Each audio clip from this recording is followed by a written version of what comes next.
Монгол орны нийт газар нутгийн хэмжээ 1566.6 сая талбай байдаг. Ойн сан бүхий газар 18,565.6 мянган га буюу нийт нутаг дэвсгэрийн 1187%-ийг эзэлдэг. Ойн сангийн талбай 75.1%-ийг шилмүүст, навчид 24.9%-ийг заган ой эзэлж байна. Монгол орны ойг унган ногоон төрхөөр байгаа гэдэг. Үнэндээ хатаж өгөрсөн, шатсан, огтлуулсан модны талбай ихэнхийг нь эзэлнэ. Энэ бол байгаль орчны салбарт нэн тэргүүнд хийх ёстой ажлуудын нэг юм а. Одоогийн байдлаар улсын хэмжээнд 1475.5 мянган га талбайд 32,564.6 хатсан 18,453.9 унаг мод байгаа юм а. Мөн 123.3 мянган га талбайд арчилгаа хийх, 365.3 мянган га талбайд ойжуулалт, 338.1 мянган га талбайд байгалийн сэргэн ургалтад туслах, 24.2 мянган га талбайд өсөр модыг хамгаалах арга хэмжээг хэрэгжүүлэх шаардлагатай байгаа. 2013 оны судалгаагаар Монгол орны нийт нутаг дэвсгэрийн 79% их бага хэмжээгээр сүлжилттэй байна гэсэн дүн гарчээ.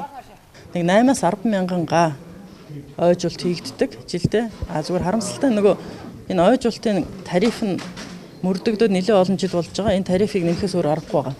Нэг га ойжуулалт хийхдээ бол 200-аас 350 мянган төгрөг улсын төсвөөс төлдөг. Тэр бол тэр ойжуулалтыг хийж байгаа тендерт оролцож байгаа компаниудад хангалттай мөнгө шилтэй ашиггүй шахуу байдаг учраас энэ жил бид нар жишээлбэл Баянзүрх, Чингэлтэй хайрхныг ойжуулах, за тэгээд Оронтын ирээний тэр нутгийг бас ойжуулахад ингээд тендер зарлахад сонирхсан компаниуд бол саналаа өгөөгүй байх жишээтэй. Тэгэхээр бид нар энэ тарифыг баг нэмэгдүүлэх төр ажиллаж байна. Аль болохоор эх оны 1 сарын 1-ээс шинэ тариф үйлчлэхээр тарифыг нэмэгдүүлэхээр бол ажиллана.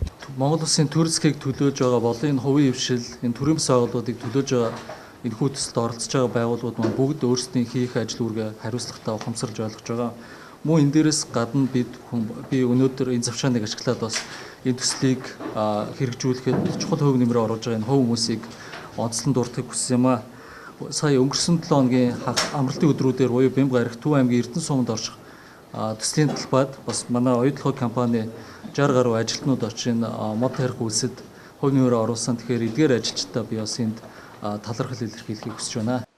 Оюу толгой компани тусламжаар Улаанбаатар хотын иргэдийн унтны үндэсний ганц их ундраг болсон туул голын орчмыг цэвэрлэх, ундрагыг сайжруулах зорилгоор 100 мянган мод тарихаар болжээ. Энэ ажилд 9,416,400 төгрөг зарцуулагдах юм байна.